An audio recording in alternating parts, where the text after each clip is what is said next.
Good morning, everyone, and thank you for joining today's Connect University session on the state of the digital decade 2023. So today's event is an important event because it's the first time that we publicly speak about the State of the Digital Decade report of 2023. The report, by the way, is available online to everyone, so I really recommend that you check it out. It's on our website. And what is it essentially? The report is a summary of how the EU is doing when it comes to achieving its digital decade targets for 2030. It also identifies a series of areas where more progress is needed.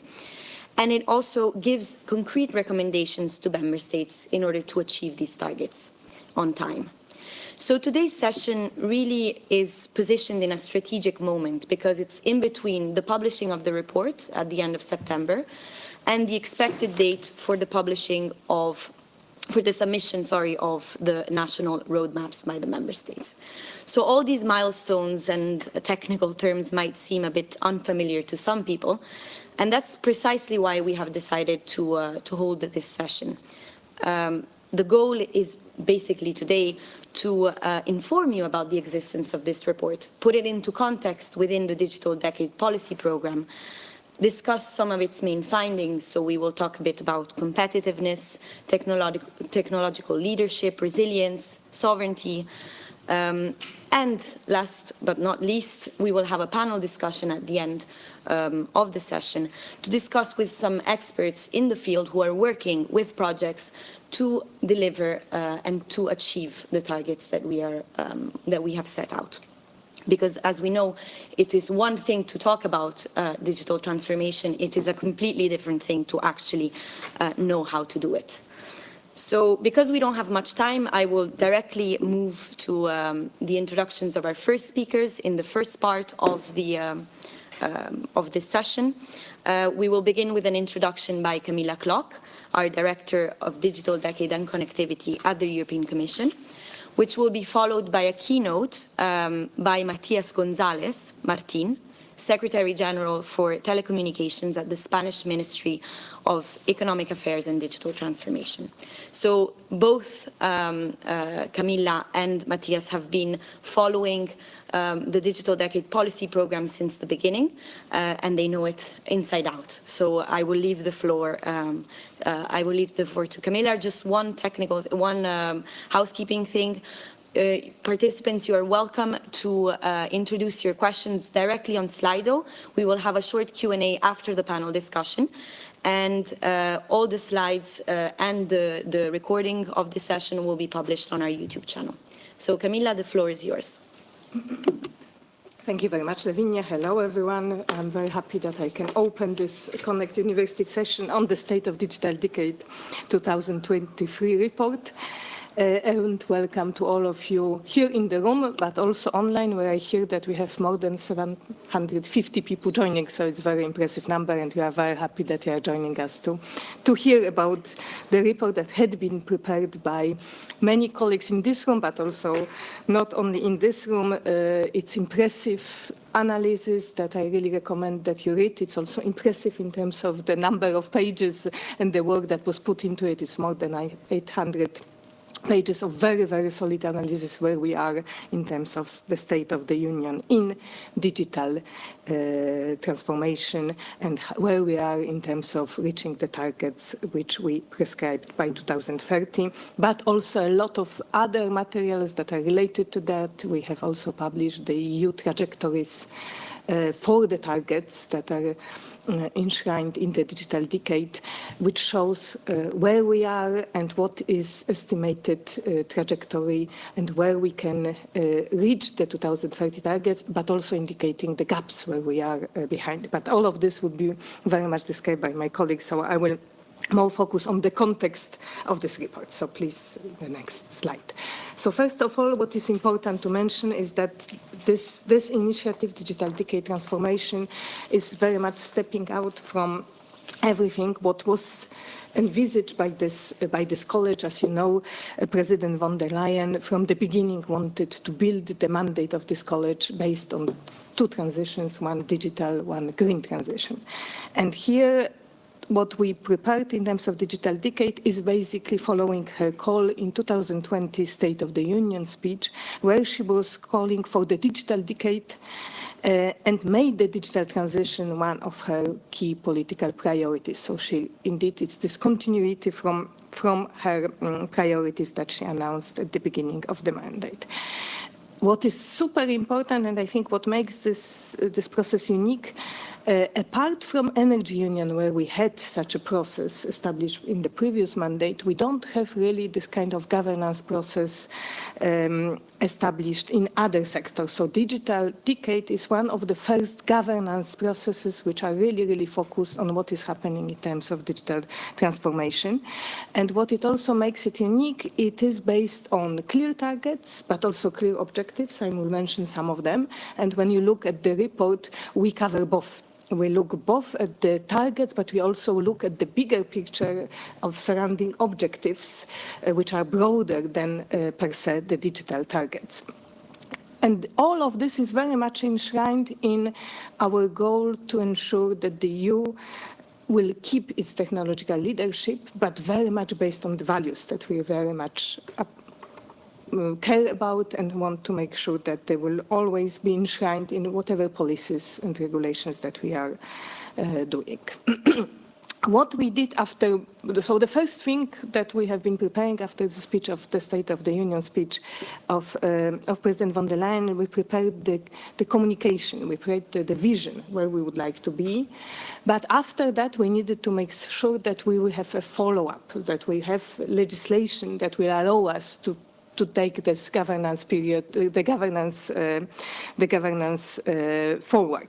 And this is the Digital Decade Policy Programme, which was adopted by the EU in 2022, and where we enshrine the targets, where we put the objectives in this context, and we made sure that all of this is surrounded by very strong governance mechanisms.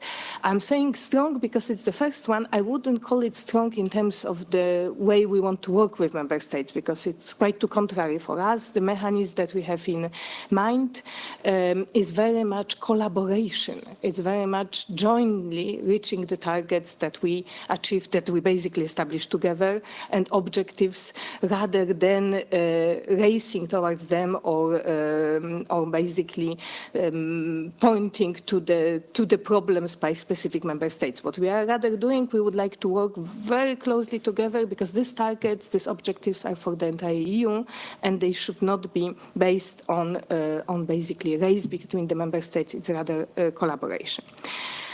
In terms of the main, I will not cover everything because it's also for Eric and of course Matthias also to debrief you from excellent session that we had in Leon. But I would like maybe to mention the 4 pillars for those who don't know, or just to remind us all how we based our analysis and how we want to move forward. So the 4 pillars, the first one is very much based on the citizens. Basic and advanced digital skills. These are absolutely essential for making this transformation happening. I think it's next slides, because I a little bit skipped objectives because they are a bit broad. So this is where we see that essential, and this is where, as you will hear from Eric, we also see that we have issues as in the EU as such, because without population who knows how to use and how to benefit from digital transformation, and without really ICT specialists, ICT graduates, will not be able to achieve anything else from the other pillars that we would like to do. The second pillar is very much based on infrastructure. We would like to make sure that we can further advance the EU connectivity, computing and data infrastructure. This is absolutely essential. It's a little bit going in parallel with the skills. Without this, without infrastructure, we will not manage to move forward. So that's why it's also very much the base for us to build the digital transformation. And all of this is indeed ensure that on one hand we have digitalization of business. Here we put a lot of emphasis on the take-up of new technologies like artificial intelligence, data and cloud. by the European businesses. And this is where, again, I want to mention that we have still issues and we need to advance quite quickly. And the fourth pillar, which also very much depends both on the skills and the existing infrastructure, is to make public services and administration really available online. So these are the main four pillars. All of this is, as I said, built on the vision that we established in the communication, concrete objectives and targets and governance mechanisms. So we are really consisting of the four elements that we would like to move forward in the same time. The report, very quickly, it would be adopted every year. We are planning to make sure that this process is also very much enshrined in other governance mechanisms, like, for example, European semester. So we are very closely working with our colleagues. And we are also very much looking into other elements like RRF, because it's very much linked with the RRF and potential for the multi-country projects and, in general, investments and financing in digital infrastructure and services.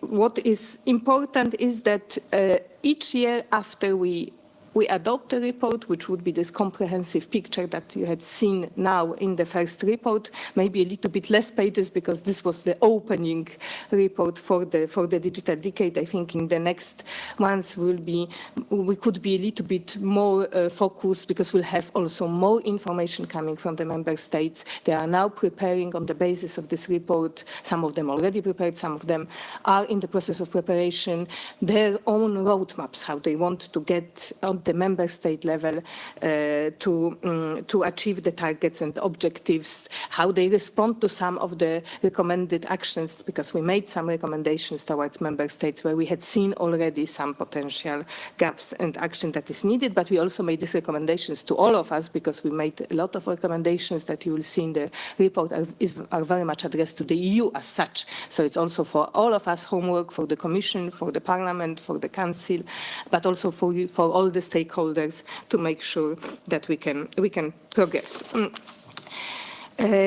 I think this is the main elements that I wanted to introduce. The annual cycle this year is a bit specific. We were, the Digital Decade Policy Program was envisaging that we'll adopt this report by the end of this year. We decided to go ahead earlier, so it was enormous amount of work, and colleagues have been working over the summer to make it happen.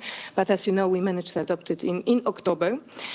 But this is a little bit outside of the normal annual cycle, which we would like to schedule in a little bit different way for the next years to come, including this year and the next year.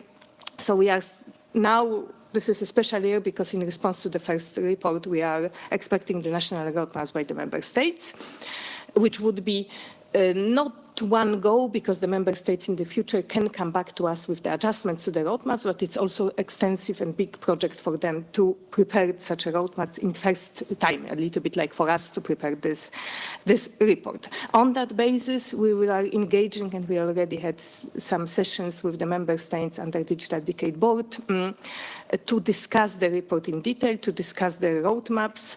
We will be also doing missions to the member states at the beginning of next year and continue discussion in particular on the recommended actions that we have been putting in our report, and discussions about the roadmaps and the national trajectories, because they would be and they are included in the roadmaps. On that basis, we plan to issue next report in June, by the end of June, to a little bit align it more with the European semester process. That's why it's also going back to the previous timing of the previous type of reports that we had been issuing in digital sphere, and again start the process with the member states of the discussion collaboration. We will be issuing these reports every year. The collaboration mechanism with member states would be more two-year exercise, because we think they also need a little bit more time after the publication of the roadmaps. And with this, I think it's also time for Matthias to present to us what was extremely interesting discussion in Leon at the ministerial level, when we really enjoyed a lot of interest from the member states, from the ministers in Digital Decade report. They were already sharing the best practices. They were already saying, where they are. So it was really encouraging to see such an engagement also at high political level. So with this, I think I will finish.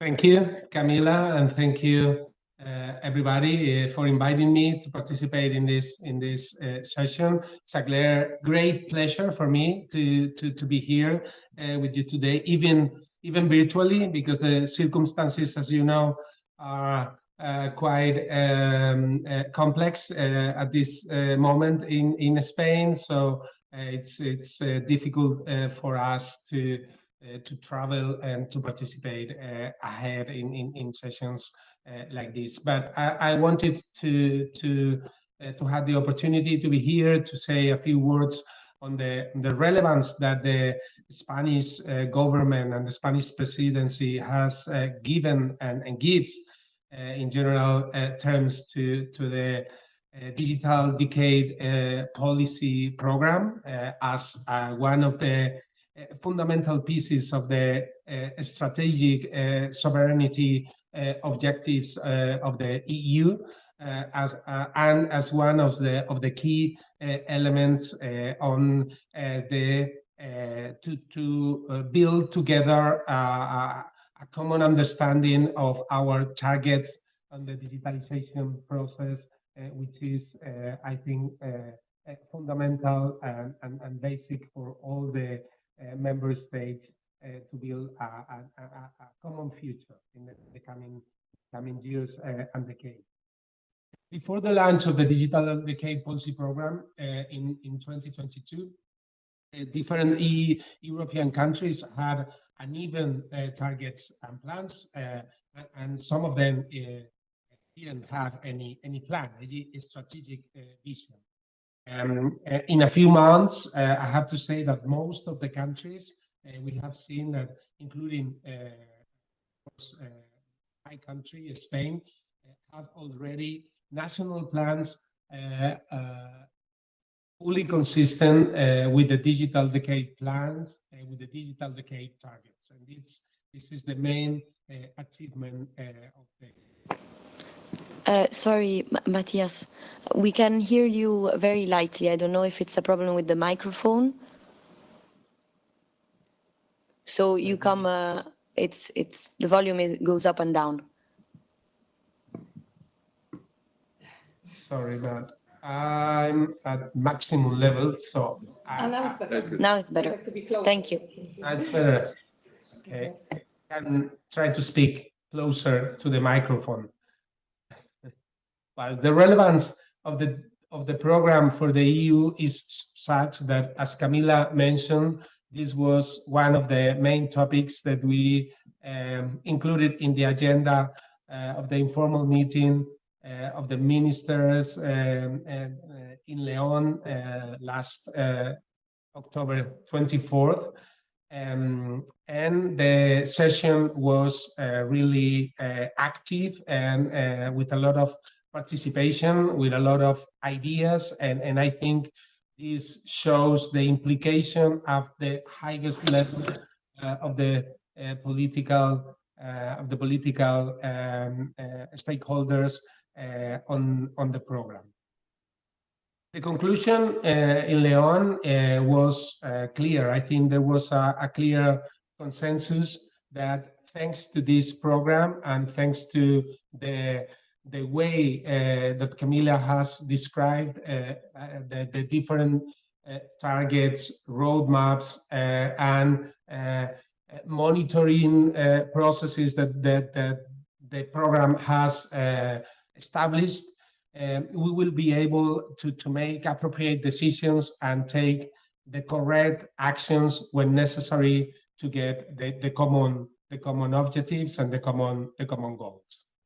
The ministers also agreed that sharing experiences across member states can be an excellent way to learn one from each other and to take advantage of the knowledge that particular individual countries have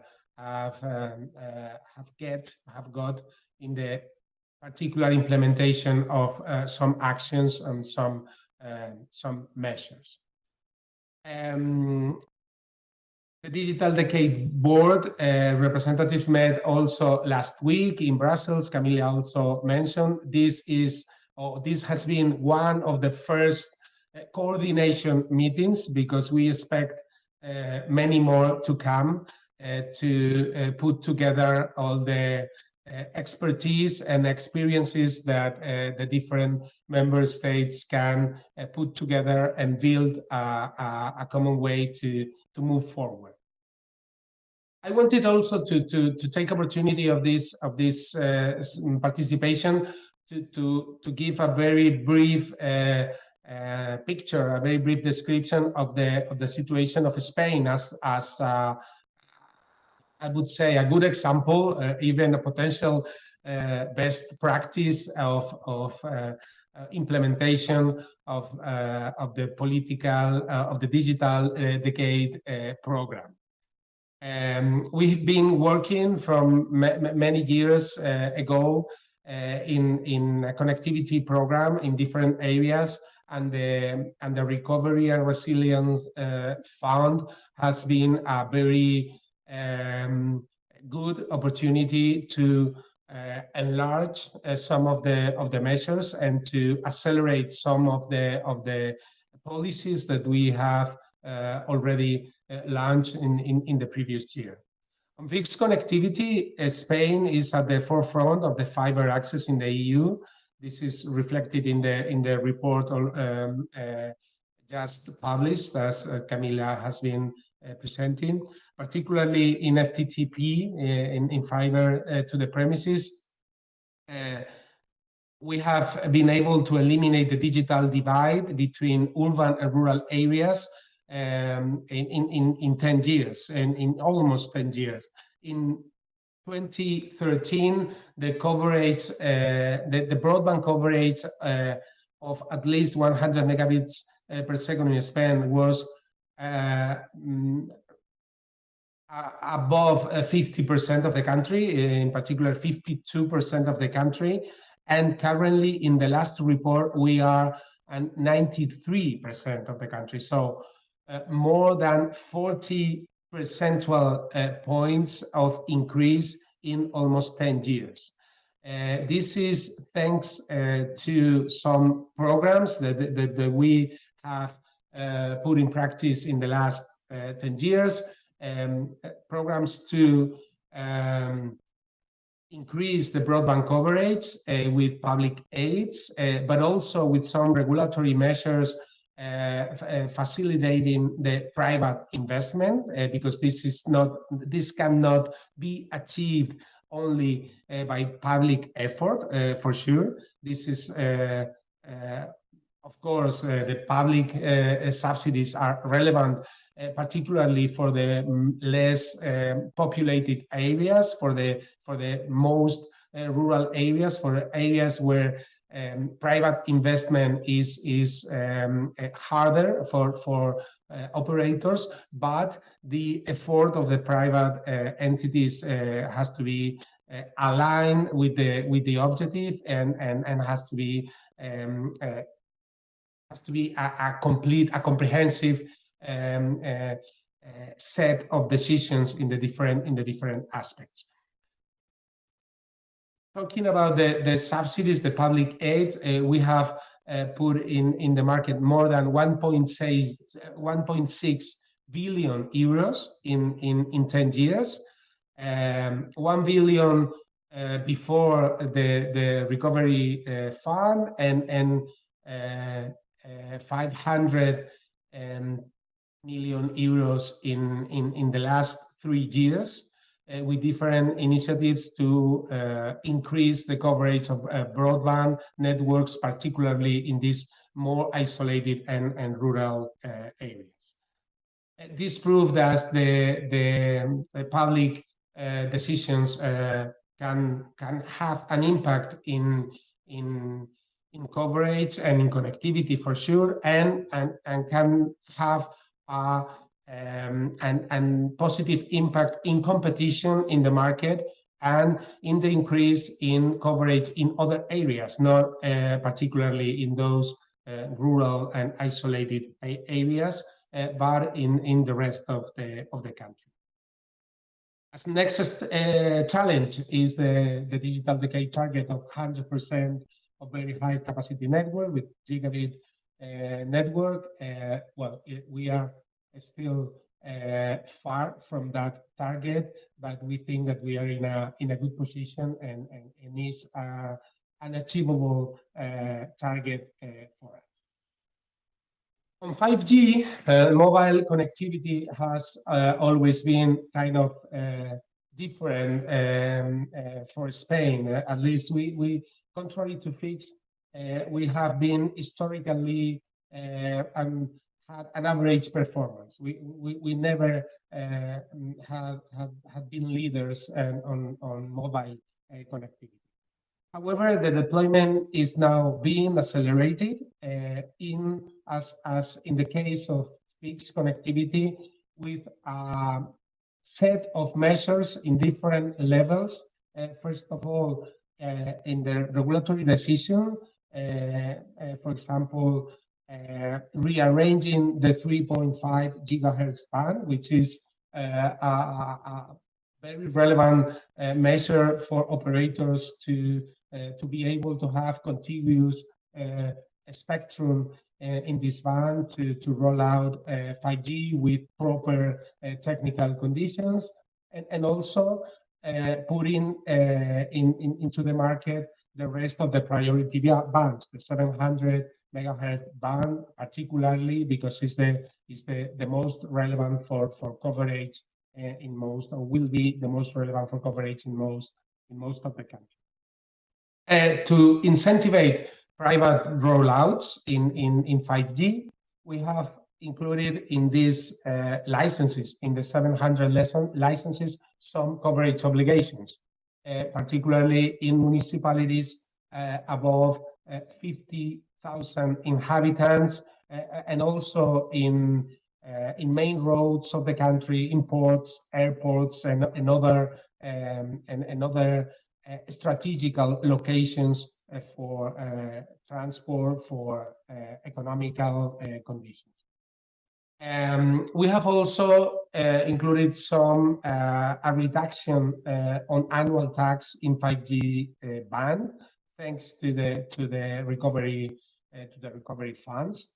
This has been a temporary reduction in 3 years to accelerate the rollout in areas outside the coverage obligations of the licenses, of course. And finally, we have launched a couple of measures with 1 billion euros of public money from the recovery fund to increase coverage in rural areas, in municipalities below 10,000 inhabitants, which in Spain is a very relevant chunk of the population, with 2 initiatives to give these rural areas the possibility to enjoy 5G technology at the same time as urban areas, and try to anticipate the creation of this digital divide, which in fixed connectivity has taken 10 years to eliminate. With these kind of measures, we are trying to avoid even the creation of such divide and put the rural areas at the same level of urban from the very beginning. With all these decisions and measures, we are confident that we'll be able to achieve the 5G coverage of 100% of the population, which is established in the digital decade 2030 target. Overall, Spain trajectory shows that change is possible with a plan, with a political ambition, and working all together at different levels of decisions. I would like to close my intervention with a call to action.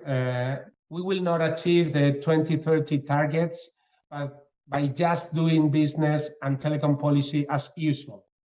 There is an investment gap of 200 billion euros, as estimated by the Commission, to get those targets. So this is a clear message that EU is lagging in many areas comparing to other regions of the world, and particularly when we talk about 5G compared to Asia and to the States. European operators are going through significant difficulties in their profitability and sustainability, and we have to open our mind and make new ideas and new decisions into the table to cover this gap and to be able to achieve the objectives. We need private investment and public initiatives working all together. In addition to, for sure, to have a common idea and a common trajectory, all the member states together, but we need to include and to incorporate private investment to our initiatives to be able to achieve the target. Finally, to end with a positive note, I'm sure that the European Union will rise to the challenge. It's our conviction that we are really in a good situation to achieve those objectives. And well, we are closing our presidency and handing it to Belgium, convinced that the European Union, after the approval of the Digital Decade policy program, is in a much better position to achieve their connectivity objectives in the coming years. Thank you very much for your attention. Thank you very much, Matthias, for these words, and thank you again for the support of the Spanish presidency, which has been constant, very energetic, and also critical for this launch of the State of the Digital Decade. And thank you also for your call of action, which is a good transition with what I would like to scan quickly, because it's impossible to do a deep dive into the Digital Decade package because of its size and because of the number of minutes which are allocated to that. But I'd like to make a quick overview of the report and its content. I mean, first, as Camila mentioned, this is more a package than a report. It's about 900 pages. So you might say it's big, it's a lot, but in fact it isn't. The goal of the report is really not to talk to Brussels, but to talk to citizens and businesses, and to highlight the challenges, opportunities, and transformation they are going through with the digital transformation. And that's important that we are aiming at that. And this is exactly what we are trying to do. So you can see on the slide the different parts of this report. Camila also mentioned already the trajectories that we had to set out, the reports that are dealing with multi-country projects or country-specific, 27 country-specific reports. So this is really a package which is an unparalleled and original attempt from the EU. I mean, no other partner on the globe is doing such an attempt to try to put together, integrate all the different dimensions of digital transformation, from technical leadership, values, but also to look at the different level. You will find a chapter, for instance, on the interface between the digital decade and the cities and the regions. I mean, of course, the issuance of the digital report has led to a series of reactions in the media, and hopefully, I mean, one of the key elements that we received as a message from the media reaction was the fact that a lot of them have highlighted the collective endeavor rather than the endeavor for specific member states, and that's very much at the heart of what we are trying to do here. It's not about a Brussels digital decade. It's not about for a specific member state, but it's really to act together with all actors from the private and the public sector. So let's go through a bit the main elements. So we start with the key drivers, what we have been noted in the report. I mean, first, I mean, you just to recall the key elements. I mean, the acceleration of digital technology, I think it's in everyone's mind. The importance of geopolitics, which has interrupted our lives with the inflation, with the rise of energy prices, but also it is at the center of the digital development at the moment, with a technological race that is developing across the globe. Also, the importance of digital. I mean, nowadays, about 85% of Europeans are using internet every day. So it means that, and it is increasing. So in a sense, it is really part of our everyday life, whether we are students, whether we are working, whether we are interacting with friends. Another part of the context, and maybe echoing what Matthias was just saying, is that in some ways we can improve. And the recent developments, in particular on the share of the ICT market for Europe, is a bit worrying. And we need to really catch up and to be really facing this difficulty, frankly. And just to sum up on this context, I mean, I've put two elements which appear particularly important for us in the future, which is speed and scale. In this situation where things are evolving extremely quickly and scale matters, we need really to be to the point of addressing this challenge. So let's look at the quickly on the method, because it's important. It's not just a report that is based on assessment of experts. It is based first on something that some of you know already, which is a DAISY, which has been used by the Commission since the last decade, over the last decade, in order to qualify and quantify and precise the strengths and the weaknesses of Europe across the board on digital, from skill, infrastructure, connectivity, digitalization of business or public services. And this was a sort of unilateral attempt from the Commission to try to help. And now, with the digital decade, this has been fully integrated in our joint commitment with Member States and the European Parliament. So democracies have really integrated a collective effort to quantitatively assess where we are, and to do that in a way that is based on a set of indicators. And one of the examples of the shift that we have operated over the last year was to shift from a ranking system where we were sort of making competing member states against each other, to something which is more a collective endeavor with a dashboard that presents where we are clearly. Important also to mention that the conclusions that we are drawing are not coming from nowhere, and that deeply entrenched into hard facts. And this is exactly what this slide is trying to show, which is our objective that was designed in the digital decade, that Camilla reminded us, for instance, here with the ICT specialists. So we want to have a resilient, competitive, performant infrastructure and information space in Europe, with a clear target of 20 million ICT specialists. So what we have been doing first is to look at where we are now. So to reach to the 20 million ICT specialists, we are starting from a situation where we have only 9 million across the entire EU. And if we look at the base business as usual trends, we will have only 12 million by 2030, which means, and this is a graph on the corner on the bottom left, which shows the difference between the baseline and what we need to achieve. And from that situation, we draw the conclusion of the way forward, which is presented on the right bottom corner. And this is leading to recommendations to member states. So we committed together to reach these 20 million. How can we be doing that together? And we are producing recommendations, which are for all member states, some of them, for instance, attracting and retaining ICT specialists, but also some specific recommendations which are linked to the specificity of member states. And this is the one that we have here for Austria.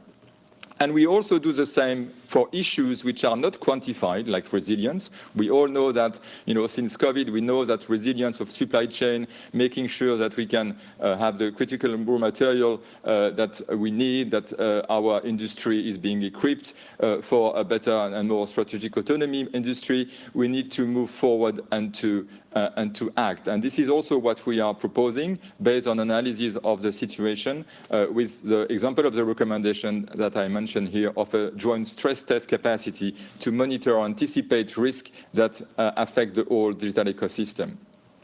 So let's now look at the results of the report. I mean, first, maybe a positive mention to Europe. I mean, you know that Europe has become the standard setter for digital regulation. We have been also acting a lot in order to reinforce our industrial basis and also to act for our resilience and making sure that our digital capacity are increased. And this is really important. We have collected 68 EU initiatives since 2020 on policies, regulation, and measures.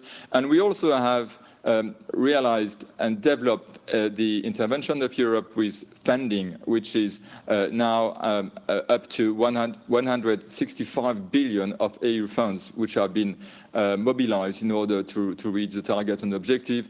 And among those, 117 only for the RRF with 100 measures which have been implemented. So first, we have done a lot, and the way forward can be based on this achievement. But let's look at maybe two dimensions which are particularly important in the report, which are first, the sovereign and competitive Europe, and then the issue of empowering society and people. I mean, first, on sovereign competitive Europe, I mean, you have seen the debate. I mean, it is raging now on the difference between the US and Europe in terms of growth. I mean, digital is part of this story, and the report makes a clear analysis on where we are on making sure that digital can contribute to a more competitive and sovereign Europe. And here you can see the picture on the right with the progress towards the targets. So in a sense, we have already a quite solid position on 5G coverage, for instance, on very high capacity network. But still, if you look in the details and when you look at gigabit connectivity, as Matthias was mentioning, this is still a way forward, and there is still a long way to get to the result we want to have, which is to have every household having access to gigabit connectivity. Semiconductor is also a huge challenge. I mean, we are aiming at 20% of world production in a context where the world production is going to double between now and 2030, which means that we need to multiply by 4 our efforts on this. And we have done a lot with the CHIPS Act, with many initiatives, but still, there is still a long way to do. And for the first time, maybe, we have taken the risk to address issues which are very much in development. On edge node, quantum computing. This is at this stage at the very departure. There are nascent technologies, but still we want it, and it's of course difficult to measure. It's difficult to quantify, but we want it to be prepared. And this is a message we have given to member states. Let's be prepared when you are developing your connectivity infrastructure to make sure that edge nodes and cloud computing are really intertwined. Of course, digitalization of business is critical. This is the second part of the slide. I think you all consider that for an SME, digitalization means reducing costs, being more resilient in terms of supply. It means also having new clients. So it is hugely important for competitiveness of SMEs and for the companies in general. And here again, of course, we have a lot of way forward, notably for the take-up of the big technologies such as big data, cloud, or AI. And here, one of the key elements of this report is not to stay with the analysis. We are producing about 60 recommendations which are precisely giving a direction to member states. Of course, these are recommendations to be discussed with member states, but this is a concrete way forward. So this is not just a call for action, but it is also something that enables us to concentrate our activity. So the investment gap that was mentioned before needs to be addressed. The fact that we need to implement the 5G toolbox measure to make sure that high-risk suppliers are restricted, to adopt measures to have trustworthy and sovereign AI, to develop our semiconductors and edge nodes. So all these are really detailed in the report, and please have a look. And quickly on the second part, which is as important as the first, which is to make a digital transformation based on values and making sure that no one is left behind. I mean, at this stage and at the moment, an increasingly important share of the population feel they are not equipped sufficiently for dealing with this transformation in terms of skills or in terms of access. So this is also an area where the report is putting forward very concrete elements in addressing this challenge. And of course, the skills challenge, I will come back to that in my conclusion, the skills challenge is really overarching. And in this respect, we are doing the same analysis than before the competitiveness and sovereignty. And on top of that, we are also putting a lot of attention to the declaration of on the digital rights and principles in order for us to make sure that the declaration is really well implemented, and that we can also give some direction for making sure we can address the areas where it's less implemented, whether it is about freedom of choice, whether it's about a fight against discrimination or about skills. Sustainability is also an important part. I mean, it's 1/3 of the report in terms of making sure that we are building the sustainable infrastructure we should be building, that we also work more to have a better identification of the net impact of digital technologies in the future. And again, we have also a set of recommendations, and here maybe to flag that the temporary crisis and transition framework is enabling us as part of the toolbox to ensure that member states and collectively we can really fund and develop our connectivity infrastructure in a way that is also responding to the climate change needs.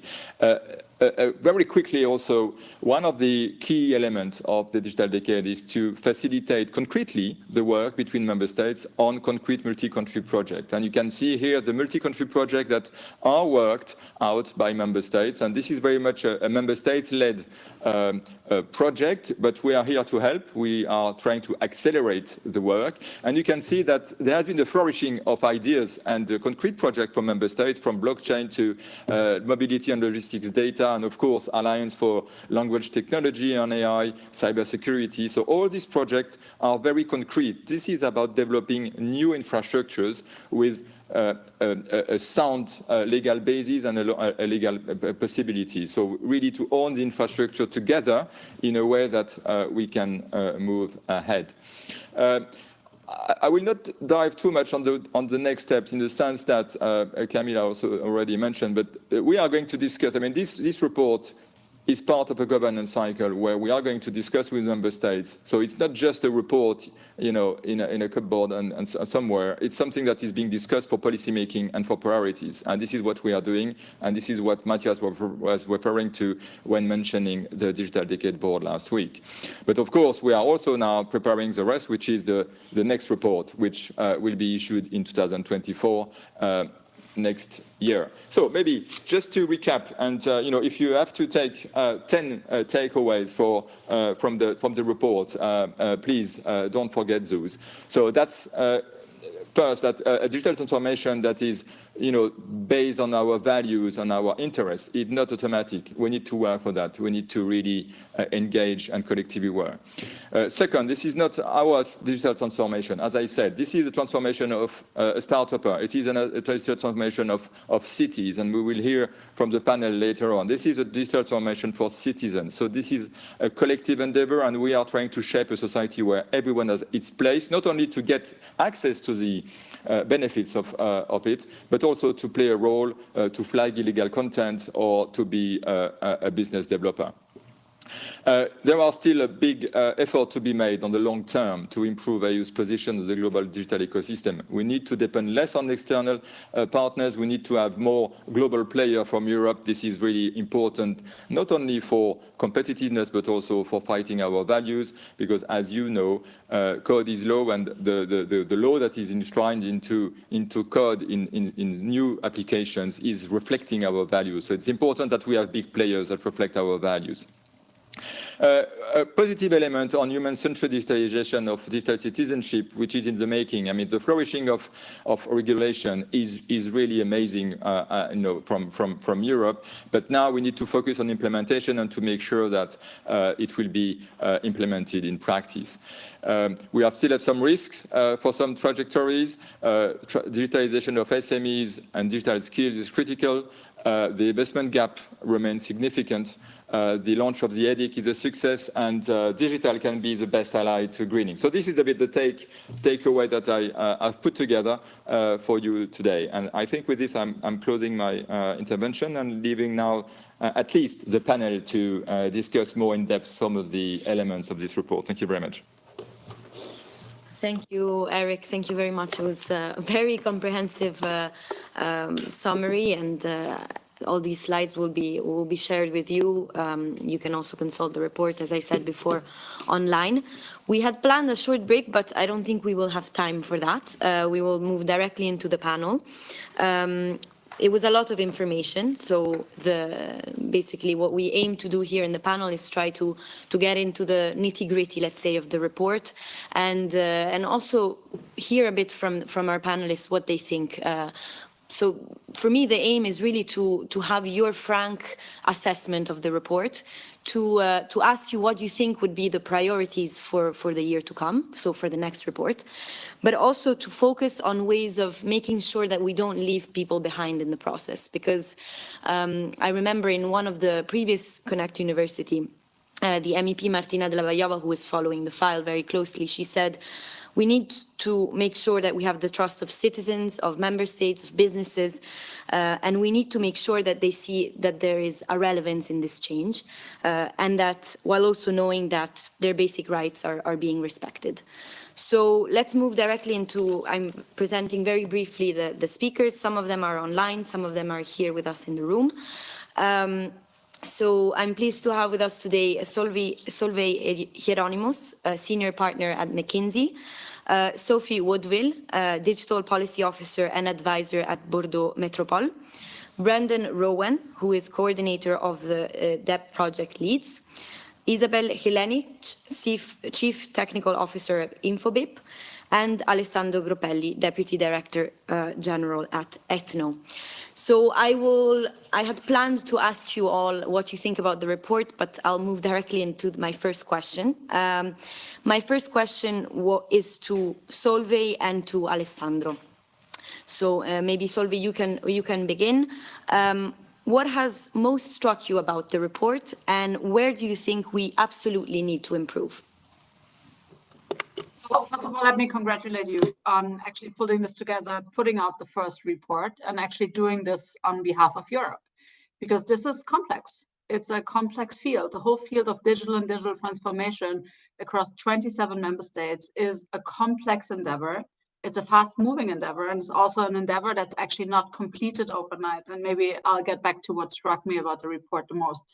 So first and foremost, I think what struck me is you introduced a baseline. And this is absolutely critical in any transformation you would like to do, because what I would always like to say is what you can't measure, you cannot manage. So when you don't know like where you're at, and you don't know where you want to be, and you can't measure actually the progress towards where you want to go, what you can't measure, you cannot manage. So this is absolutely critical. Also recognizing the very diverse starting base, because 27 member states starts from a very different base, and actually like establishing where you want to go to, actually what the baseline looks like, and then how we progress. This is what struck me the most at first sight, because this is actually critical to give an orientation. And I think this is exactly also the Commission's role in giving an orientation and a compass as we orchestrate this and move ahead as a continent. Secondly, what struck me, progress. of course. I mean, digital transformations are complex. This is not something that's actually achieved overnight. So is progress where it should be across all dimensions? No, clearly. I mean, we're dealing with like multi-crises. These are hard things to do. This is, of course, something that needs to be accelerated. And I think the last point I would say about this is where to focus going forward. Because some of the areas on, like, for instance, infrastructure are really table stakes. I mean, this is something that needs to be in place, or else nothing else is going to move. However, also there's been quite a few changes in the recent month, most notably actually in the uptake of generative AI. So maybe a bit of a refocus or shift, or maybe the identification of shortcuts in order to get to some of the targets faster through new technologies available would be something I would recommend, and maybe also like to comment on further. Please.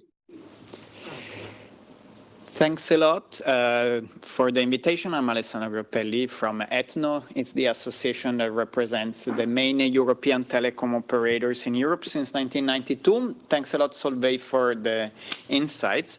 On my side, let me try maybe to put together two aspects. One, what were the areas of the Digital Decade report where we found ourselves as a telecoms community, and two, some ideas on where we can look at towards the next report. So, in terms of where did we find ourselves? First of all, one of the headlines that also newspapers took up across Europe is that we need to find over 200 billion euros to achieve this digital decade targets, especially in the field of connectivity. That's something that resonates with us also because in our own reports that we are doing for many years now, we consistently find somewhat an investment gap compared especially to other areas of the world. The second area where we found ourselves is that you introduced in this report the international and the strategic autonomy dimension. I think this is very important because, as Eric was saying before, what matters here is speed and scale.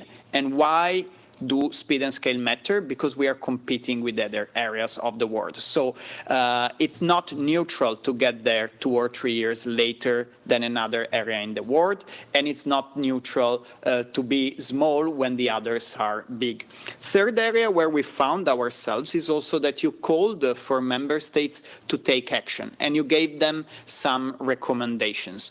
We think that this is particularly useful. I looked at the recommendation that you gave in the area of connectivity, and you have been very explicit that you wish that their policy become more and more pro-investment. So that's definitely of interest from the perspective of those companies that every day are out there digging the streets, putting up the phone masks, and so doing that groundwork, brick and mortar work to put up our digital networks. Now, looking at the improvements of the report or areas where there could be more work, there is maybe 2 or 3. One, the international dimension, I think, is very important. It's very present in this year report, and maybe it could be further strengthened by having some KPIs. We do have some experience on that. For example, in ETNO, we measure the investment per capita in Europe compared to other geographies in the world, but there might be many other KPIs there to enrich maybe the international dimension. The fact that you give recommendations, as I said, is interesting and is useful, and it will be interesting to see in next year's report to which extent have member states taken up your recommendations there. That are soft recommendations, they are not low, but as you say, they can help. Last one, and here I might be a bit cheeky, but I see that you use the Eurobarometers. I think this is very useful to have numbers from what citizens think. I think that that's a good process in terms of going hand in hand with the stakeholder dialogue that you do here in Brussels. That is important, valuable, and we believe this stakeholder value with associations, with NGOs should continue. But I think that introducing the Eurobarometers was very interesting, because sometimes here in the capitals, we are maybe subject to PR campaigns, and not all the interest groups have the same resources. Namely, for example, NGOs, they don't have the same resources as us, and within the industry, there are some voices that are louder and more well-funded than ours. So why not asking more to citizens what they think directly? I think that the Eurobarometers element was very interesting. Last part that I will maybe expand on later. We had our own reports this year done in Ethno. Recently, we did one on network innovation together with Deloitte, where we looked at the 7 technologies that will shape a bit the future of network innovation and of telecoms going forward. And we identified, of course, fiber and 5G standalone that are fully part of your report, but we also identified network virtualization. We identified Open RAN, the opening of radio access technology, edge computing, which is also present in your report, quantum encryption, and the integration between low orbit satellites connectivity and terrestrial connectivity. And also we started monitoring a bit the breakdown of the investment that is needed and required in each of these 7 leading technologies for the future. And one interesting thing that we found out is that, of course, fiber and 5G will take most part of that investment, but we should not forget about all the other things, which, by the way, are those in which areas in which innovation will then happen, ranging from edge cloud to the satellites to Open RAN and so on. So maybe one suggestion is that we could look also at qualifying more the investment gap and explaining that it's not only about the infrastructure, but it's also about everything that makes the infrastructure more intelligent, if you wish. Thank you. It's very to the point, and the recommendations, I think we will write them down for the next report. Let me go to Brendan now. He's connected online. I've seen already some of your Slido questions. I can see that many of you focus on digital skills and advanced digital skills, so the achievement of the ICT specialist target. And this comes in the right moment because Brendan is in charge of LEADS. LEADS is a coordination and support action for the advanced digital skills component of the Digital Europe program. So in more simple terms, he is basically analyzing the future trends, the future demand for advanced digital skills, and identifying gaps and opportunities for the market. So Brendan, can you tell us a bit about your research and the data, and whether it fits a bit with what we have written down in the report when it comes to advanced digital skills? Yes, thank you very much for the opportunity to speak today, and also to share some of our key findings around digital skills. I'm particularly, delighted to hear from everyone here today talking about the foundational nature of digital skills in achieving what we need to achieve here. And really what we see across when we're working is that you for European priorities that we need to have, it goes across different levels. If we want to be at the forefront of tech leadership, we need to have the top tech developers here in Europe, working in Europe and developing their careers within the area. When we want to have a competitive and global leading industry, many companies across the board are reporting huge challenges in not just attracting general talent, but specifically the talent with the right digital skills in the area there. And this also goes very closely with the idea of, and I think this was already mentioned a couple of times, is that we are in quite a transformational environment, and this isn't a static place. And especially when we talk about advanced digital skills, it's a moving target. and it's a fast-moving target. And what we need to do is change how we approach this and look at how we build the area there. So coming back to the report, I think it was also quite nice to see kind of a realistic viewpoint of where we are. I think one of the key challenges that we have is that digital skills is hard. You know, it's a very difficult area and aspect that needs to be worked on.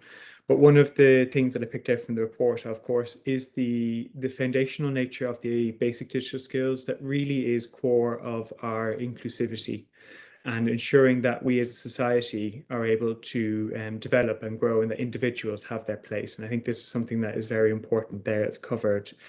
And I think to kind of reflect on the difference between the basic digital skills and advanced digital skills, I think we already saw the graph earlier today. I think with basic, we can expect a linear relationship, but with the advanced digital skills, we should be looking much more about a curve towards the end, that we will see much more accelerated growth as we close towards 2030. But in general terms, what actually we saw was actually a nice reflection on some of the key trends that we've uncovered across the board there, and really bringing to the forefront was actually this need for domain expertise. So if we take, for example, data scientists, the productivity of a data scientist when they incorporate into an organization or a company is actually quite limited until they understand completely the domain application within which they're looking for. And what we found across the board is it takes 6 months for someone with domain expertise to be equipped with enough advanced digital skills to become productive, whereas it takes 2 years for a purely tech background to reach productivity in an organization when they have to learn about the nuances. And I think coming back to that conversation with generative AI, we can expect new challenges or new cycles of technology every few years now. But what's important is the ability to criticize the output and to know what should look like. And that is something that we need to be careful of, is that we have to be able to have the people in place who may not understand exactly how the algorithms and the models are built, but are able to actually criticize what the output is there. The other part is the general need. So we've, in our own independent study, have found that we expect across the areas of IoT, cloud, data, AI, and cyber, we expect that Europe is going to need by 2027, not just 2030, between I think it's 6 and 12 million more professionals with these skills. And that goes into a bit more of the diversification away from ICT specialists, that we need to start looking more around the advanced digital experts and those who are able to access the tools and use them and develop them and build in that area there. And we do also see a complete transformation. This affects everyone. You know, we all have to build our motivation for upskilling ourselves and reskilling. So we've already mentioned 5G. 5G and network functionalization will completely change the role of network engineers, because we're able to automate exactly how the networks are managed and how they exist. Edge computing and the virtualization of objects will completely transform how IoT exists, and the fact that we're able to introduce cognitive computing across cloud applications and the computing continuum in general. So even within ICT specialists, there's a whole shifting environment there as well. And I think it's nice to reflect just on the report, really, is that it is giving that central role to the skills, but I do think we need to sound the alarm more. And I think this is the value of a report like this, is that the 2030 targets are great North Stars, shall we say, but we need to now be practical, and we need to be objective about where we really are and how much we need to transform and respond. The next 6 years, we're going to see more changes. So we need to be flexible, and the same in our skilling and training approaches. We need to be flexible and agile, and that goes across all areas, and also not just package this under industry policy areas, industrial policy areas, or digital policy areas, or research policy areas. This covers education, social, in industry, and research. Wonderful, because it's a perfect transition to Sophie, actually. Well, I'm actually also very happy that everyone is mentioning their own reports. So Alessandro, you mentioned the report from Ethno. Brandon, you also mentioned another report. And I would really encourage you to share it on our Futurium, because that's where we gather all the material and all the reports, all the slides. And this makes it possible for other people to read it and access it. So let's move to Sophie. Hello, Sophie. So Sophie is a digital policy officer and advisor at Bordeaux Métropole. Bordeaux Métropole consists of a number of different cities. I think you mentioned 28 in total. And Bordeaux Métropole is also the co-chair of the Digital Forum of Eurocities Network. So, Brandon, you mentioned the importance of not only including industry, but also focusing on cities, on education. What can you tell us about the appetite of cities for this digital transformation? How do they want to get involved, if in any way? And at EU level, what can we do more to involve cities? Thank you, Lavinia. Thank you, first of all, thank you for having me here in Brussels. Very happy to be able to join this panel. As cities, so Bordeaux Métropole is a city representative, I think, of many cities throughout Europe. We are also, as you mentioned, co-chair of the Digital Forum of Eurocities, and we are part of the Cities Coalition for Digital Rights. So we are very engaged throughout the digital spectrum, but we want to flag a real challenge that we believe could be tackled in the context of the digital decade. Before I move on to this, I just wanted to add that throughout Europe, cities set up massive actions to embark a nice share of the population in the digital change.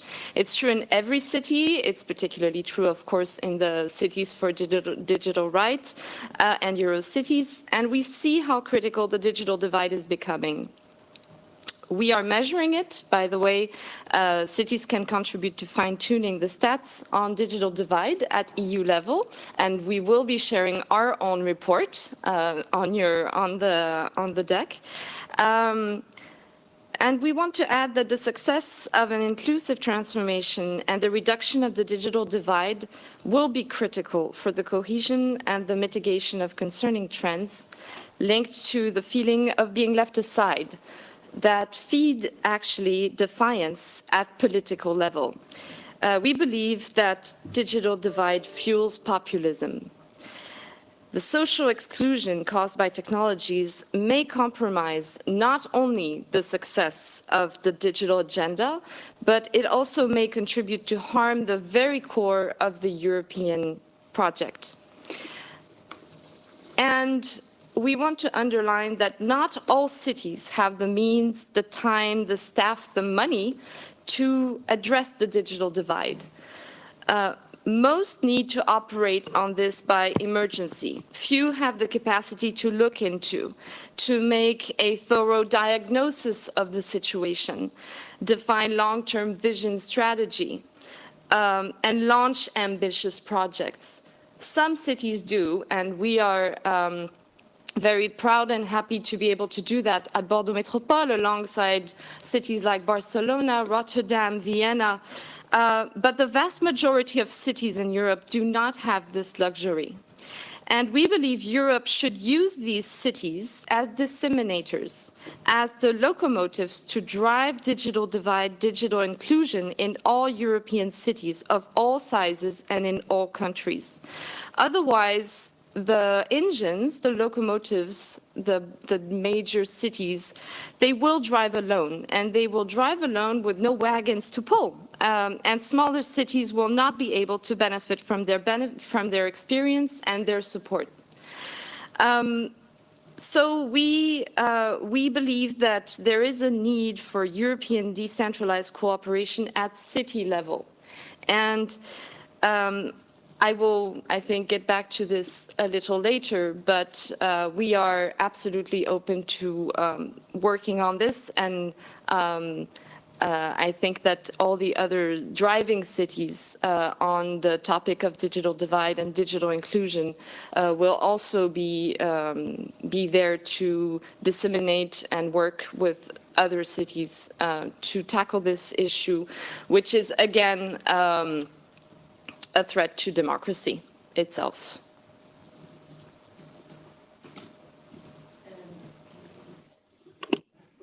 Thank you, Sophie, and thank you for the wake-up call. I know maybe Alessandro, you would like to say something later about cities and connectivity, but let me first introduce another panelist, Isabel Helenik. Sorry for the pronunciation. Isabel, you are the co-founder of a Croatian digital unicorn that has been incredibly successful also during the COVID period. And so you know more than anyone here how important it is to build a mature digital ecosystem made of startups, made of universities, of public and private forces. So as a general question, how important do you think are digital unicorns in this digital transition, and more specifically on collaborating with your member states, so with Croatia? Can you tell us a bit more about how the public and private partnership worked in creating this unicorn? Hello, and thank you for having me here. So my name is Isabel, and I'm co-founder and CTO of Infobip. Infobip is a cloud communication company. It's established in 2006. We grew to 3,500 people, and we have around 70 offices worldwide. It's completely bootstrapped. We got first investment in 2020, so just in the pre-COVID period. And we are a cloud communications company. So we actually enable businesses to communicate with the people. So for example, if you ever received a bank statement about over the SMS, or if you received the PIN over when you were signing for WhatsApp, it is a big chance that our technology was involved there. It's interesting, very interesting for me to be here, because the whole thing that we are doing is enabling communications and enabling and improving processes. It's usually part of digitalization generally in the businesses that we provide services. And I think it resonates a lot when I heard Brendan Rowan spoken about being agile and about needs for the specialists to have in this field, and about how it is really, this is something that we experience on everyday basis. There is really moving target constantly, and we really have to be up to date and aware of the situation, what's currently happening. Somehow, when I was looking at the report, I think it's really good to have KPIs, and it's structured really very well in order so we can really see what's happening and where we are. What I kind of miss is awareness, or maybe a little bit more emphasis on cloud providers, because currently all the businesses that need cloud infrastructure and investments in cloud infrastructures are growing. All those businesses worldwide, and Europe included, do not have almost any other real option than using US companies like Microsoft, Google, on AWS, Amazon. And this is the foundation for build future industries. And also, I'm not sure how much are we aware of the AI as a technology. It's great to see it in the report. It's great to be mentioning, but I think this generative AI is really changing the world as we are knowing today.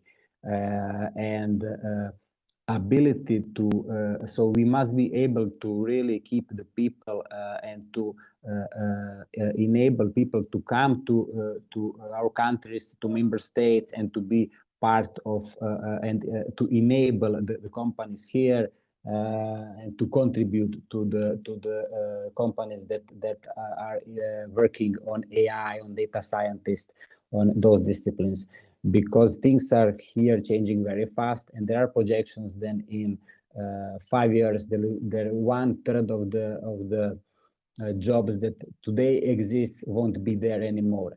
So the whole ICT will change a lot. It's really hard to say. I had recently some conversation with some AI visionary, and he mentioned the thing that is really really kind of surprising for me. And he said that probably ICT will stop existing in current format, and it'll be more something like maybe like electrical engineering that we use. So everybody can use technology. There will be just some people required to run it, but there might be really not so big requirements for ICT specialists as it is now. And we have to be somehow part of these AI initiatives, and enablers, and must have to contribute this. Otherwise, the US companies are currently somehow always in advantage. They have cloud infrastructures, they have a lot of data, they can analyze and then build upon it. So I think this is something that really need to be emphasized and taken special agile approach in order to be able to do something. Just for example, I think President Biden signed like 2 weeks ago some special visa regime, so it's very easy to enter USA if you are AI, if you have AI or scientist background. I think we need also to have similar approach in order really to steer towards direction we all want to steer. Thank you, Isabel. I think, Solveig, you raise your hand. Maybe you want to jump in? I would love that if that's all right, Lavinia, because I think a panel is also always... Yes, no, of course. My next question was to you, so... Oh, wonderful. Because I did want to respond to and build on actually what Isabel and also Brandon have just said. So like with all the changes in particular, and I said that also at the introductory statement on the relevance and how Gen AI might be changing everything. And while we're like still wanting to develop like those ICT specialists, I remember for 10 years, we've said we need more coders in Europe and you need to learn how to program and whatnot. Frankly, that's all going to be gone. So I think this might actually also be a moment for us to reset the tables on this. From a catch up, we need to like have more of these like digital skills to, okay, what are we going to be great at? And I think maybe it's actually the usage of that technology. So it might not as necessarily be actually to like build like some of these new models themselves or be like very foundational on some of the technology, but actually understand enough for some on, let's say, the more shaping leadership spectrum, actually to apply this well. And back to Eric, your point, like speed and scale. So how do we fast now understand those technologies and actually make sure they're at scale usable? When you think about the structure of the European economy across 27 member states with like 60 to 80% depends on what you count, the backbone being actually SMEs, often highly technical, actually more technical than some other actually SME structures if we think about other regions in the world. So how do you actually now get into that like backbone of the economy and actually accelerate? Because that's probably what Europe needs the most right now, is actually acceleration on economic competitiveness in order to be able to like fund and compete and whatnot. So what's our answer to accelerate on this one? And instead of like upskilling bit by bit still on the old pathway, how do we take that new technology and say, how do we make it ours in a European way? Like, how do we need to upskill our people, not the coders of yesterday, but actually the thinkers and users of Gen AI? And what I like about Gen AI is actually democratizing almost access and skills. Also, like to the point of bringing citizens along, you don't need to be able to code anymore. You need to be able to say what you want the model to code. And that is changing the game fundamentally in terms of the ability to create, in terms of the ability to interact with the technology. So we can also take this as a real opportunity to actually find shortcuts on this. And our form of applying actually the technology to this, there will still be very specialized skills needed, of course, and some of the very specialized factors. But I fully agree with what Isabel has just said, is it might do away actually with many of the traditional ICT skills as technology is everywhere. Like the report we've put out, Eric, you encouraged us to also mention reports 18 months ago was on Europe's digital competitiveness. Like our core thesis is technology cuts across. So it's not ICT anymore from 10 years ago where we have lost the catch-up game. We don't have any of the large platform bears, but now technology is cutting across all industries. So historic strongholds, automotive, retail, all of the technologies we have, healthcare, it's all cutting across. That's why it's even more important, I think, to make all boats rise, all boats. And I mean, like literally, like upskilling the citizens on this. I think the delta actually to what you need to be able to do in order to be skilled is actually lower than it was a couple of years ago, because you don't need to be able to code. You don't need to be able to be a complex network administrator to be able to function some of these things. So I would just encourage us also to see the opportunities now and find the shortcuts for Europe where we will be able to lead, in particular in line with the structure of our economy and the usage and uptake of these models. Wonderful, and speed and scale is coming up in every question. So, Brendan, did you want to say something on this? It's probably a bit more redundant now, but it was kind of reinforcing what's already covered there. But it is that we are seeing a potential for the polarization of skills demands. I think Microsoft has said that with their Copilot, they expect 65% of coding to be done through their large language models. So already we can see a depression on the demand for software engineers, but we will still need that two-track mindset there. So we have the users and the developers, and we need to think about that when we talk about skills, not ICT specialists versus non-ICT specialists. We need to think about the future tech developers, the ones building that new future that we see, and then the high capacity individuals who are able to then take advantage of it. And this also goes back to basic digital skills. It's about equipping people with the capacity to adopt and to be able to respond and be responsive in their whole approach across their whole life, not just within their career. And that's something just to reinforce across there, I think, as well. And I think, I mean, we've talked a lot about skills, but we haven't talked enough about the infrastructure side, because, I mean, it's the infrastructure is at the basis of everything. And the report shows that at the outset of this digital decade, we are still very far from achieving the connectivity targets. So, Alessandro, what do you think are the main challenges, and what are the concrete tools that we can use to make sure that we achieve those connectivity targets? Thank you, Lavinia, and thank you to the previous speakers. Maybe just a couple of reactions on what they said, so we enter a bit also into a dialogue, and then I'll respond to your question. So one thing about what Solveig said around AI, it's very interesting because AI is transforming also our sector in many ways, but given that we are discussing here about the state of the digital decade report, one thing that comes to mind and that we researched a bit this year with the report that we did with the Arthur De Little and the GSMA is how these new applications are gonna impact on the evolution of data traffic on our European networks. And one area on which back then we were still not able to properly quantify things is what is going to be the impact of AI-generated content in terms of traffic on our networks. We are able to predict now how much humans will use our networks in the next 10 years, and the growth of data traffic, both fixed and mobile, ranges between 20 and 30%, but we still are not able and sophisticated enough to know how AI-generated content will impact networks. So this is, for example, one idea. The second one, to enter into a dialogue with the colleagues from the cities, I think it's important to mention that we have a project that is co-funded by the European Union, which is called 5G for Smart Communities.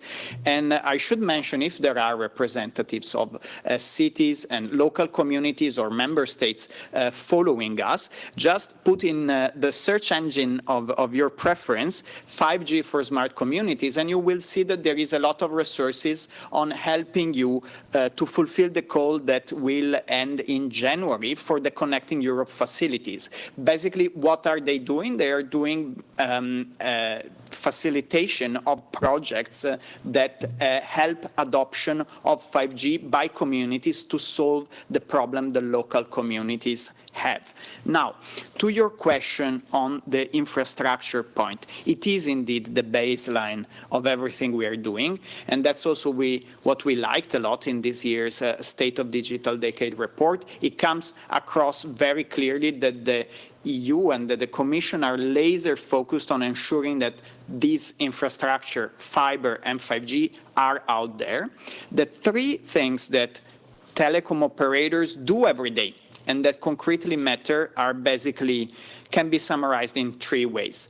Investment, so gathering the money, to roll out, getting on the ground, boots on the ground, and getting that fiber out there and those phone masts out there. And 3, innovation. On the investment side, I think the scale and speed question or slogan says it all. That's what we need to do. We need to have enough investment in terms of quantity, and we need that investment to be out soon, to be available soon. And for that to happen, our CEOs basically need to convince their investors and their shareholders. And that's a very simple equation. You need to show them that that you are able to make adequate returns. Now, we also monitor ourselves how the sector is doing. I still don't have the very latest data, but I can tell you that even with the recuperations that were allowed in the past couple of years due to inflation, the trend of average revenue per user in Europe is still declining. So the European markets are still markets that struggle to get money and to make good returns.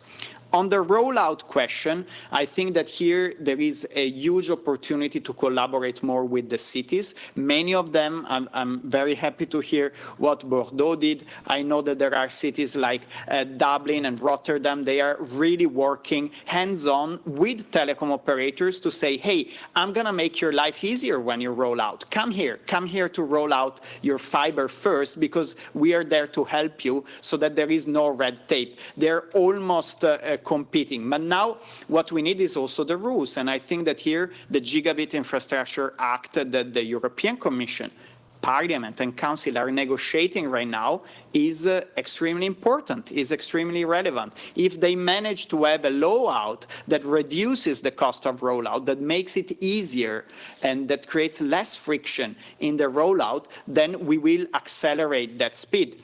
Now, I also need to say that we are a bit worried about the things that especially the European Parliament wants to add compared to the original draft of the European Commission. And here I don't have the final numbers, but we are looking at what would happen in terms of investment levels if the most, let's say, strong proposals from the Parliament to regulate intra-EU calls would happen. And I looked at the numbers that they are still finalizing this morning before coming here, and we are talking about wiping away 3 to 4% of the investment capacity of the sector on an annual basis, which should be self-defeating, because when the Commission presented the GIA was meant to reduce operating expenditure, the costs of rollout. So it would be a bit odd if then, because of the interinstitutional discussions, we end up depressing the investment capacity. Last thing on innovation, and it's also in a dialogue with what Solveig and others were saying, we need to get 5G standalone out. Now 5G for consumers is out almost everywhere. We are able to enjoy it, especially in cities. But 5G standalone is what will make the difference for the use cases. It's what will make the difference together with Edge Cloud in bringing the computing capacity at the edge of the network, so close to the user. And it's only when we do that that you have public administrations, healthcare organizations, manufacturing plants that can then start and innovate and change their processes and their business models based on these. So investment, rollout, innovation, very concretely, it boils down to that. Thank you, Alessandro. Just to jump in on the 5G for smart communities that you mentioned, I think one question to you, Sophie, is did you know about this opportunity, and if any other opportunities that you know about when it comes to EU funding, public funding, it can come from a national level, at EU level. Can you tell us a bit more about that and how you are involved? Sure. So to loop back on this and on probably maybe a few other talking points that we've had before, I think it's important in terms, I'm going back to the digital divide that we're experiencing. And again, I think that to solve this digital divide and to work through the digital decade strategy, what you're doing today in this forum is, I just want to underline that it is part of the solution for us. Keeping cities in the loop, asking us for feedbacks from grassroots level. Going back to what Alessandra was mentioning and what Solveig was also mentioning earlier, digital goes faster than any of us can even wrap our minds around it. But the truth of the digital divide is that it is very complex, actually. It's a very complex issue. And unfortunately, I wish it were the case, but connectivity is not the only item that matters. You can have the best fiber, you can have 4, 3, 5, 6, 18G, whatever the number, you will still have people who cannot deal with digital. So that is the truth, and that's just how it is. And we need to understand that. Here in cities, we are at the front line. We see when people are seeking help for digitalized services, they come to us, even if it's not our services, even if we don't provide the services, because they come to the place where there's still light in the building and there's still some people there. When some people can't file their taxes, for example, they're not going to go to the Ministry of Finances in their member state country. They will come to the City Hall. To go further and more concretely, I just want to loop back on what I was saying earlier and on how cities can play a crucial role, we believe, to bridge this digital divide. But to do that, cities need support and funding from Europe to set up multilateral cooperation that deliver immediately without complexities. It doesn't have to be extremely expensive, but it has to be light, because these projects can scale up quickly. We just need to trust the cities that are on the front line of the digital divide.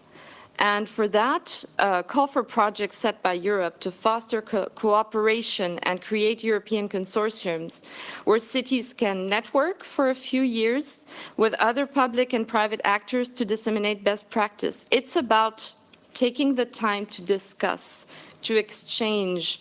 It's about taking the time between leading cities and following cities, the locomotives and the wagons and the engines that I was mentioning earlier.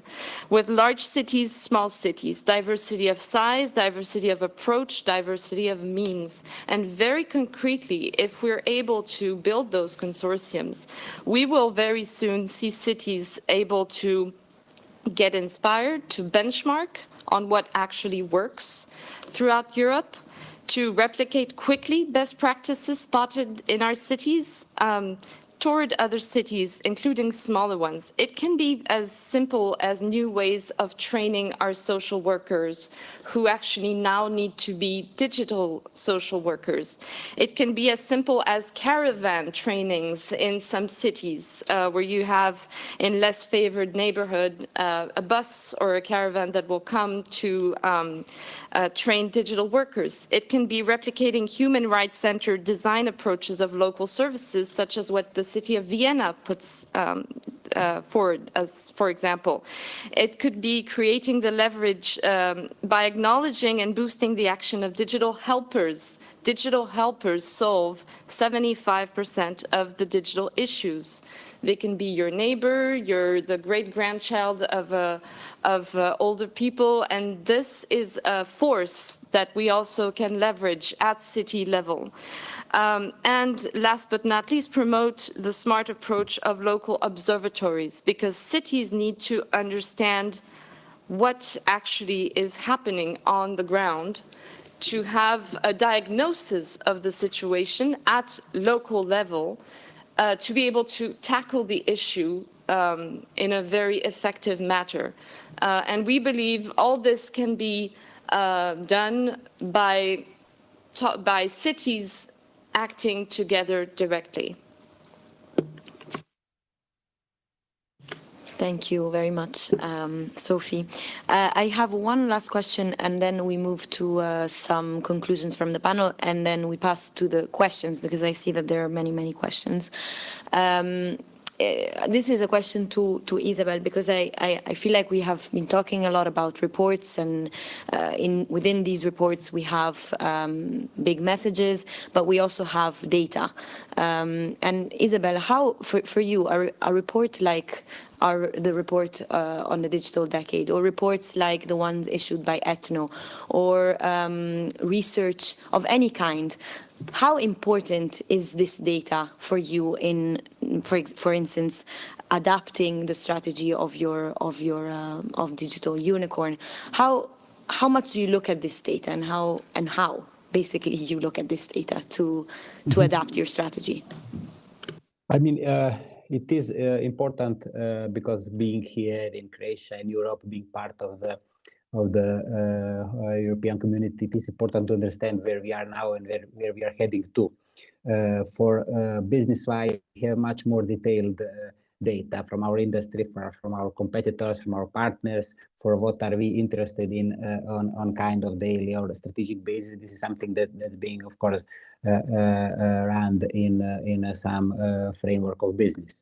But for understand where we are heading to, and understand how we can contribute, and where should we contribute in order to achieve to go towards sustainability, towards our let's say the thing that we mentioned, being able to employ the right people, skilled people who can help us build technology. This is something that we cannot do on our own. And this is something that we see a lot of value here. Also be able to be part of the some general projects, European projects, either one or with few member states. It's also helpful for us. It's also interesting because we are in digitalization space, so it kind of natively goes hand in hand. For smaller, okay, we are a unicorn now, but it doesn't matter being unicorn or not. But for smaller companies, for startups, for a lot of energy, a lot of effort, a lot of things is happening with being able to create startup, to grow it, to scale it. And I think for them it's very important also to be able to have the access to the capital, to have the as easy as possible access to the capital, because it's everything is only about speed. It's not enough to have a great idea. It's really important to be able to execute it, to find product market fit, and to iterate constantly in agile way. And in order to enable this, they need some help. They need some mentorship. They need some money from outside, so they can really build and then create successful and bigger companies. Thank you, Isabel. I'll just move quickly to some of the questions, but I also, from the participants, I also would like to reiterate that we will make sure to create a document with all the questions, and we will answer and reply to all of them with the help of our colleagues, and all the replies will be published on our Futurium. So do not worry if we don't mention your question right now because of time.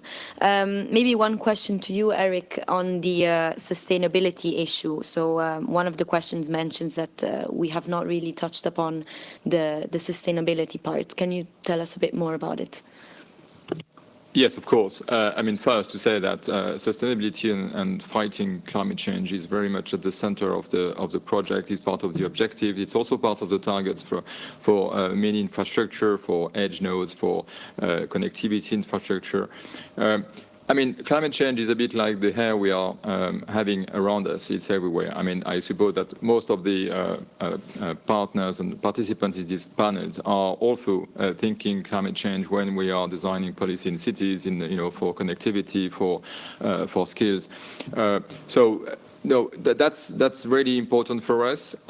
We are still struggling, however, with sort of technical difficulty, which is really to have measurement. I mean, as the quantitative measurement is still difficult because we don't have the scales, we don't have the indicators. We are working on it very hard, and this is really for us for the next month. We are working, very hard with our partners, with DG Climat, to try to develop as much as possible some measurement which will help us also driving the policy. On the funding side, we are doing already a lot.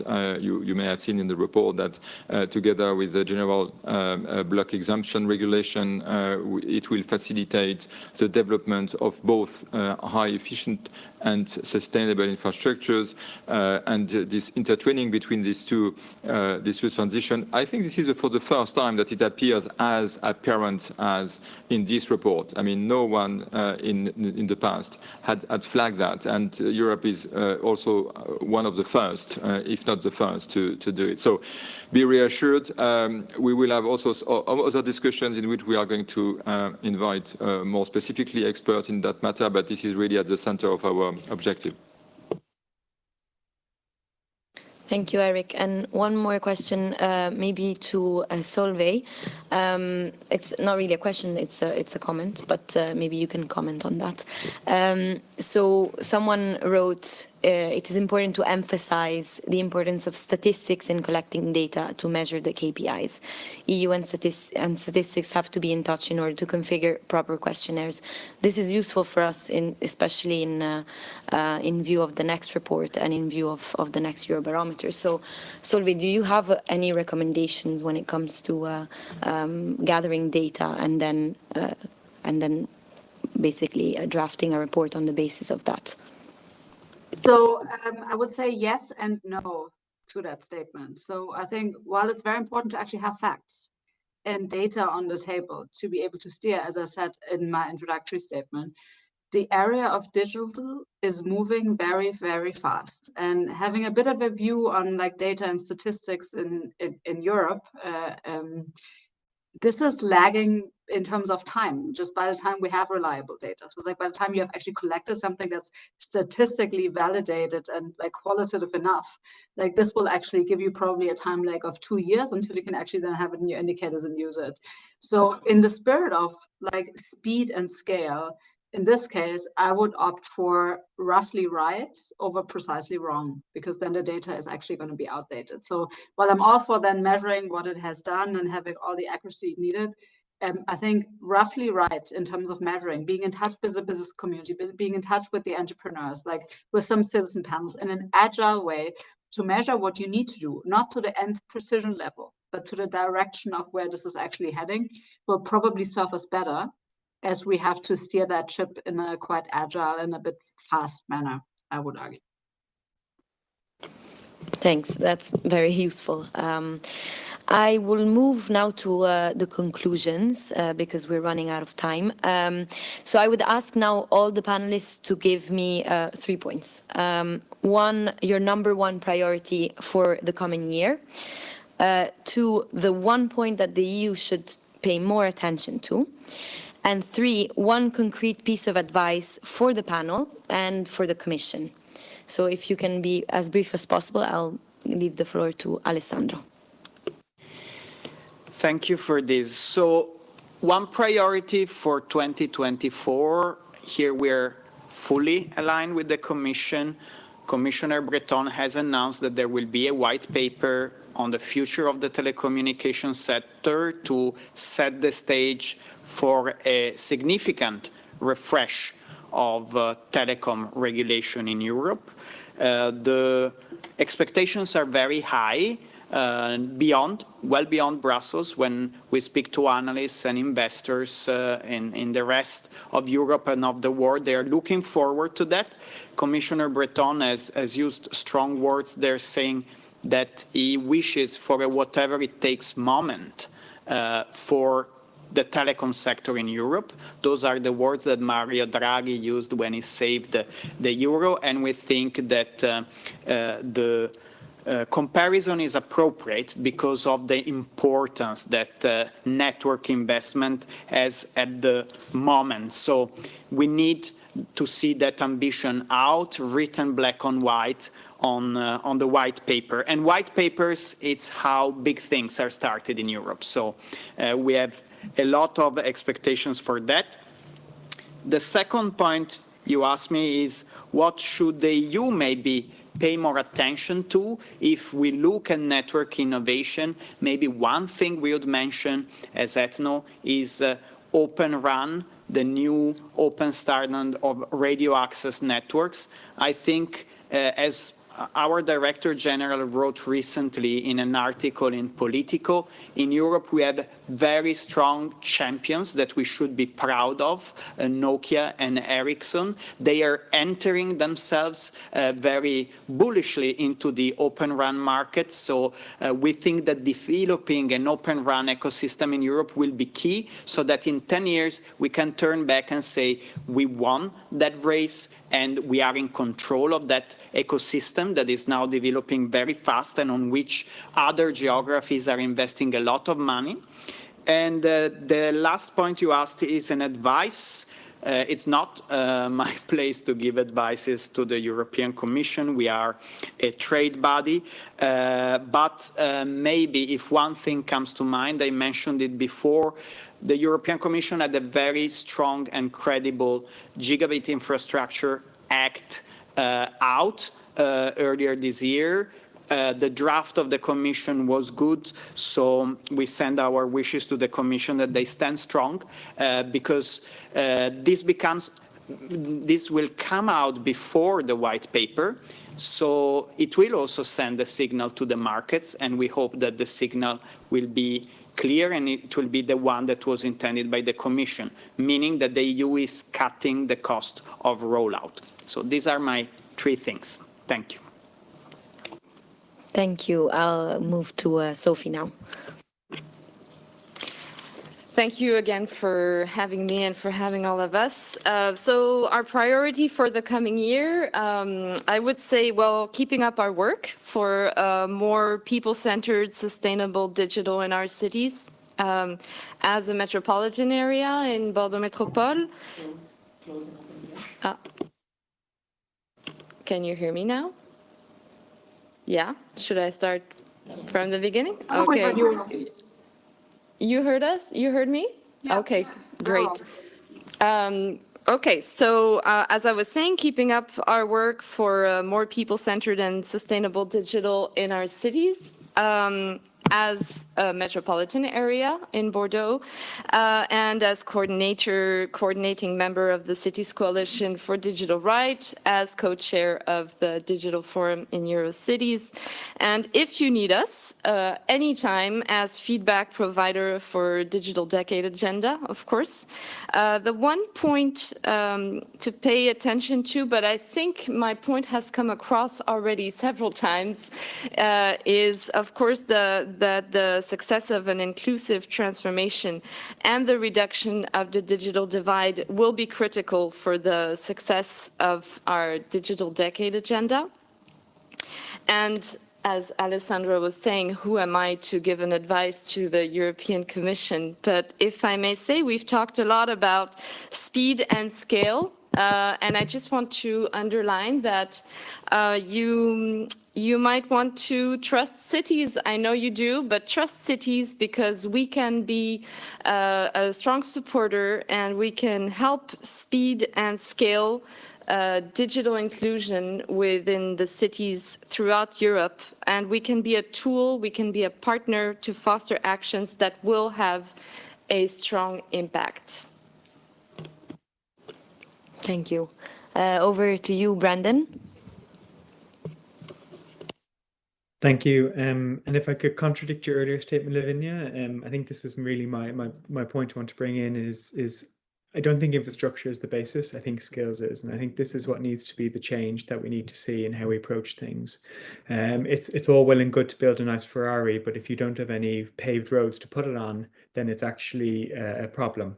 So we need to really change our focus. And I think for the next year, what we're working on, especially both within the company that I work for, BlueSpecs, within the project that we're working on, and also across the Digital Europe program and other areas, is really about bringing to the forefront how urgent this issue of digital skills is. And to go into kind of where the next part of your question, which was to do with more about where we go next, is that digital skills is really complex.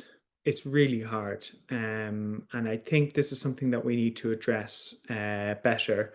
And I welcome what's the diversity of what's being funded within the digital program across skills networks and academies and master's programs and short-term training programs is solving some immediate needs. But we also need to have a bigger ambition in this area. And I think this needs to come more to the forefront of the whole Commission agenda. I think too long it's been kept as a discrete package.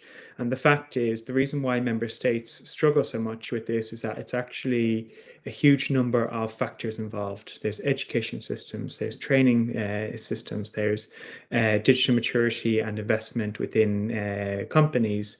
There's a whole host of complexities that needs to be brought forward.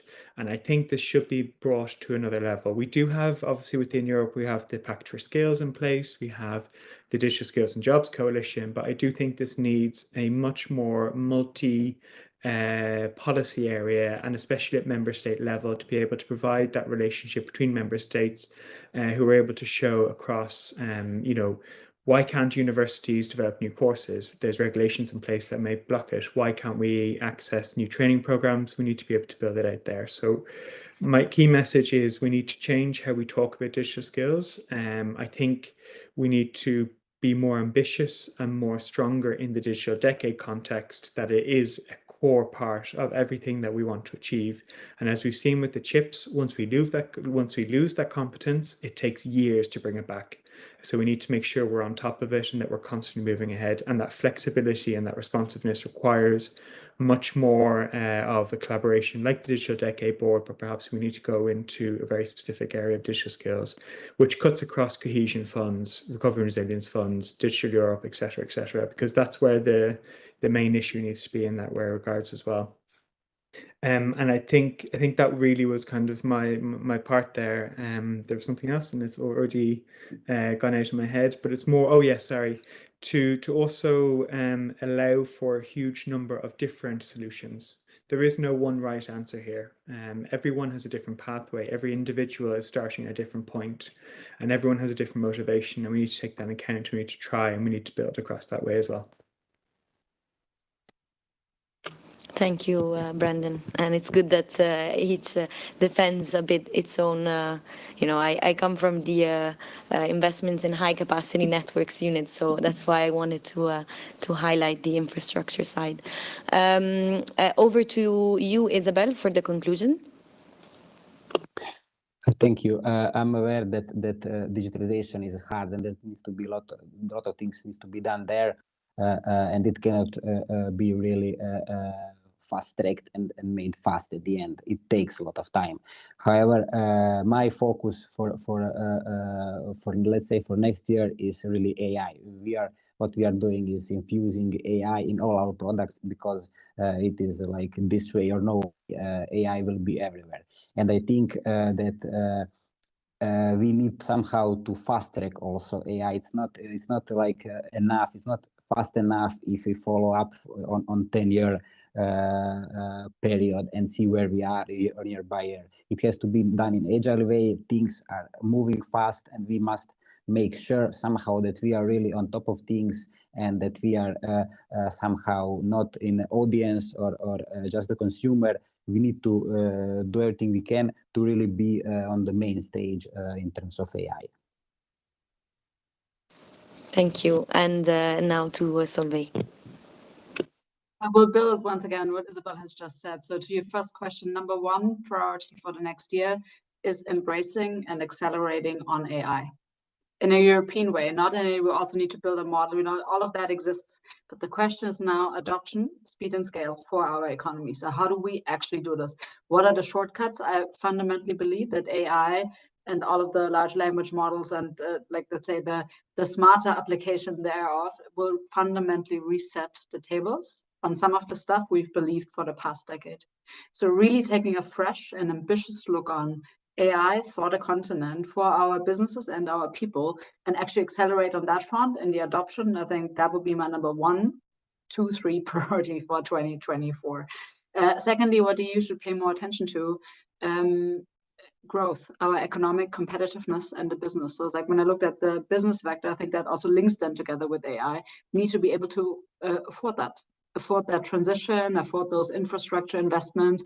We've heard it actually before from Alessandro also, there needs to be business cases behind this. So actually taking, while of course all of the other topics, sustainability, inclusion, these are very important topics, they are very core to our values. However, what Europe needs now, also when you look at the state of the economy, is actually an economy that can compete and growth underneath that. So I think that is the one area I think in terms of we need to pay more attention to. If we can't afford this, our businesses are not thriving, our unicorns are not scaling, then actually we won't have, let's say, the oxygen the continent will need to thrive and deliver on all its values, but also all its promises to the European people.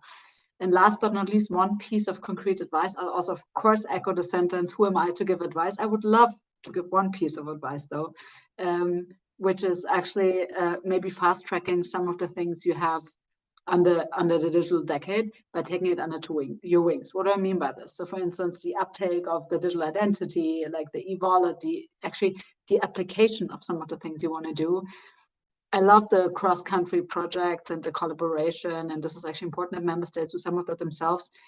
Maybe pick 2 or 3 speedboats where you might want to direct this more centrally and help others to scale. You will just be faster on some of this. And again, time is of essence. Like, what's the best possible solution? You direct yourself on 2 or 3 vectors and then just help roll this out. It will help. It will not direct that much. It will help us just accelerate. So this is just an idea. Not all of these projects or indicators will lend itself to it, but some of them actually might, to do them centrally well and at speed. And by that, just injecting more energy into the entire transformation. I think that would be my piece of advice for 24. Thank you very much. And I think we can now close with Eric's conclusions. But I have to say, from my side, thank you so much to the panelists for their engagement. I think the discussion went a bit all over, and we have so many insights now that we should reflect on. And I really encourage you to stay in touch with us. In fact, I think we will be able to organize another session precisely on digital skills in the coming months. So make sure to keep watching the space of Futorium. And well, speaking about time, we are now at it's midday already, so a very short conclusion from Eric. Yes, thank you very much, Lavinia. Thank you to all of you, to Camilla, who has left, and Matthias, but also to Solveig, Sophie, Brendan, Isabel, and Alessandro. I think this has been extremely stimulating, and we are going to keep everything you have said duly noted, and for our thinking for the next step. I'd like to conclude in 3 very short points.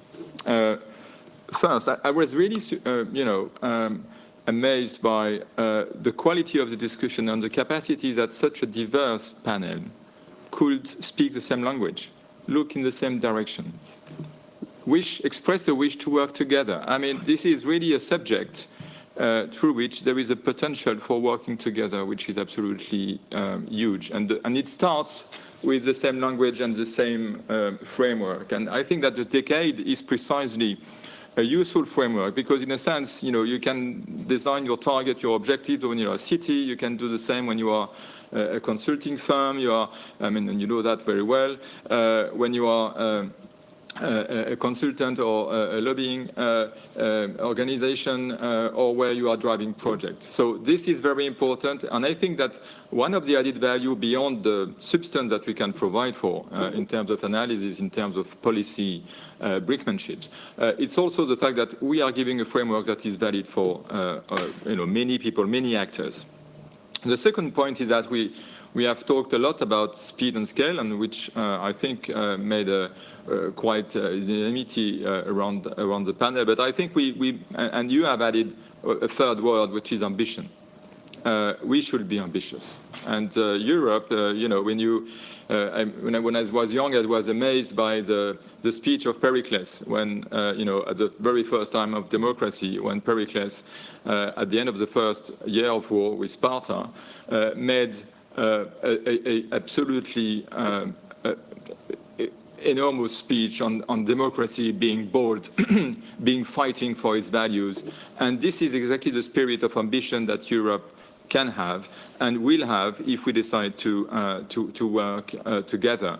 Ambition to contemplate the need for reset our mindset in some stage. I mean, there has been some, you know, some areas where we really think that there are disrupting events that are coming with AI, with the transformation, and we need really to fight the fight of the future and not the fight of the past. My ambition on the working with cities, ambition on what we can be doing together on skills and tech. So speed, scale, and ambition. Last but not least, my third point is a question whether we should be choosing. You know, it should be when the success is going to be a question of or a question of and. Is it connectivity or skills, or is it connectivity and skills? And here I cannot escape for this Anna Karenine incipit that most of you and all of you know, I'm sure.